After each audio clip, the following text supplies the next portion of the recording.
Nurse افسوس سے کہنے لگی کہ ثانیہ کی موت خبر سن کر ان کا یہی حال ہو سکتا تھا۔ میں نے تجسس سے پوچھا لیکن ایسا کیوں؟ کیا وہ میری اماں کو جانتے تھے؟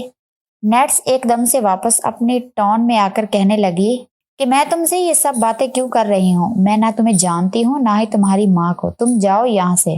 ڈاکٹر رضا کی مرضی کے خلاف ایک لفظ نہیں بتا سکتی، اس کا مطلب تھا ضرور تو ماضی کا کوئی ایسا راز تھا جس سے یہ دونوں ہی واقف تھے اور میں لا علم تھے۔ میں نے اسے کہا تو تمہیں مجھے سب بتانا ہی ہوگا۔ تھوڑے اصرار کے بعد وہ مان گئی اور کہنے لگی میں شروع سے ہی ڈاکٹر رضا کی اسٹینٹ رہی ہوں، پھر میں نے نرسنگ میں ایڈمیشن بھی انہی کے کہنے پر لیا۔ ڈاکٹر رضا ہر لحاظ سے ایک انتہائی شریف اور قابل انسان تھے، لیکن وہ ایک شادی شدہ اور ایک بچی کی ماں سے محبت میں پڑ جائیں گے ایسا کبھی کسی نے سوچا بھی نہیں تھا۔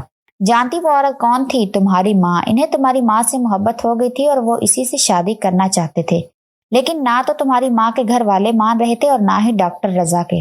تمہاری ماں تمہیں باپ کا پیار دینا چاہتی تھی اور وہ بھی ڈاکٹر رضا کو پسند کرتی تھی اور اس سے شادی کرنا چاہتی تھی۔ بڑی مشکل سے ہی دونوں خاندان کے لوگ مانے تھے، یہاں تک کہ ان کی نکاح کا دن بھی پکا ہو گیا۔ میں تب ان دنوں شہر میں نہیں تھی بلکہ دوسرے شہر اپنی ٹریننگ پر تھی اور مجھے چھٹی نہیں ملی تھی، لیکن ان دونوں کے حوالے سے بہت خوش تھی کہ اچھی بات ہے کہ وہ دونوں اپنی نئی زندگی کا آغاز کر رہے ہیں۔ لیکن بعد میں مجھے پتا چلا کہ نکاح سے پہلے جانے ایسا کیا ہوا کہ سب کچھ ختم ہو گیا۔ اس کے بعد ڈاکٹر رضا اور تمہاری ماں کے راستے جدا ہو گئے۔ پھر میں نے ڈاکٹر رضا کو کبھی مسکراتے ہوئے نہیں دیکھا، یہاں تک کہ انہوں نے شادی سے بھی انکار کر دیا، لیکن پھر اپنے باپ کی آخری خواہش پوری کرنے کی خاطر انہیں شادی کرنی پڑی۔ لیکن بدقسمتی سے ان کی بیوی بھی 2 سال کے بعد انہیں ہمیشہ کے لیے چھوڑ کر ابدی نیند سو گئی۔ ڈاکٹر صاحب نے پھر اپنے بیٹے کی خاطر ساری زندگی دوبارہ شادی نہیں کی۔ سب کچھ ٹھیک ٹھاک چل رہا تھا۔ ثانیہ یعنی تمہاری ماں نے اتنے عرصے کوئی رابطہ نہیں کیا تھا اور میں بھی بھول ہی چکی تھی کہ اس نام کی کوئی لڑکی ڈاکٹر رضا کی زندگی میں بھی آئی تھی۔